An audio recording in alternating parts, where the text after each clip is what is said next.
জাতিগত দিকটাই রেফারি আমাদের পক্ষ নেয়নি। ইজি হ্যান্ডবল ছিল, তবুও আমাদের আবেদন শুনেনি।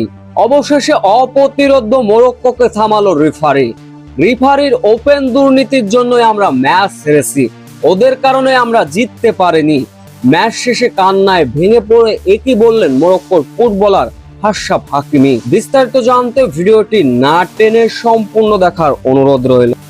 অবশেষে থামলো সেই মোরক্কোর অবিশ্বাস্য অপরাজিত থাকা মহাকাব্যের যাত্রা।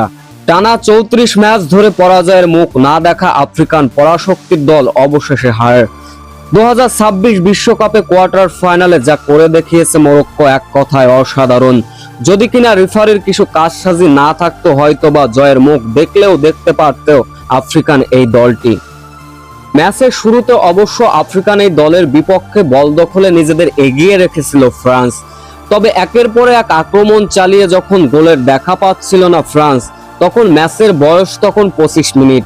ফ্রান্সের ফুটবলার এমবাপ্পেকে অবৈধভাবে বাধা প্রদান করলেন। কোন রকম ছুঁইতে না ছুঁইতেই ডিবক্সের ভিতর পড়ে গেলেন এমবাপ্পে। তাতে করে রেফারির বাঁশি। এজন্য এক পাশে বাঁশির টান, এক পাশে বাঁশির সুর। তাহলে কেনই বা ফুটবল খেলতে হবে?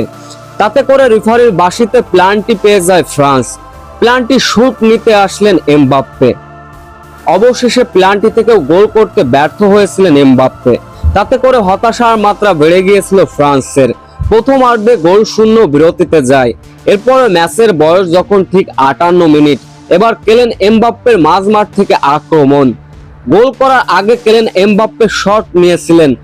এমবাপ্পে যখন গোল করবেন তার ঠিক আগ মুহূর্তের ঘটনা। এমবাপ্পের কাছে যখন বল পাস করলেন, তখন ফ্রান্সের এক ফুটবলারের হাতে বল লাগলো। স্পষ্ট হ্যান্ডবল। আশরাফ হাকিমি দৌড়ে গেলেন রেফারির দিকে, বললেন এটা হ্যান্ডবল। তবুও রেফারি কোনো কথা শুনলেন না। তখনই এমবাপ্পে টেনে নিয়ে গিয়ে মাঝমাঠ থেকে অসাধারণ গোল করলেন। তাতে করে রেফারির দুর্নীতি আর হতাশাগ্রস্ত হাকিমি গোল হজম করতে হয়েছিল মোরক্কোর। ঠিক ওই গোলের পরে কিছুটা আত্মবিশ্বাস হারিয়েছিল মোরক্কো। এরপর ম্যাচের বয়স যখন 66 মিনিট, আক্রমণে গেল এবার উসমান দেমবেলে। দুর্দান্ত মাঝমাঠ থেকে ডিবক্সের ভিতর বল টেনে নিয়ে বাস সাইডে শুট নিয়ে গোল আদায় করে নিলেন উসমান দেমবেলে, যার ফলে এরপরে পুরো ম্যাচটা দুলে গিয়েছিল ফ্রান্সের দিকে। আত্মবিশ্বাসে স্থির ধরা মোরক্কো শেষ পর্যন্ত ফ্রান্সের কাছে 2-0 গোলের ব্যবধানে হেরেছিল। এবারের বিশ্বকাপ থেকে ফ্রান্সের কাছে হেরে বিদায় নিল মোরক্কো। তবে এরপর ম্যাচ হারের পর কথা বলেছেন আশরাফ হাকিমি। তিনি বলেন রেফারি কিছুটা একপাশে ম্যাচ পরিচালনা করেছেন।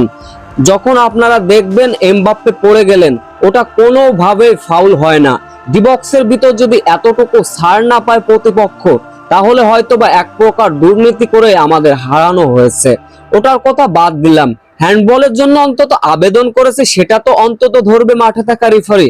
কিন্তু ভিআর ডিসিশনও নেয়নি, আমাদের আবেদনও শোনেনি, যার ফলে আমাদের সঙ্গে দুর্নীতি করা হয়েছে, যার কারণে আমরা ম্যাচটি হেরেছি।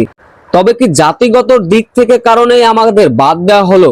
ঠিক এমনটা ফিফার কাছে প্রশ্ন ছুড়ে দিয়েছিলেন আশরাফ হাকিমি। সো ভিউয়ার্স, এ বিষয়ে আপনাদের কি মতামত? অবশ্যই মূল্যবান কমেন্ট করে যাবেন।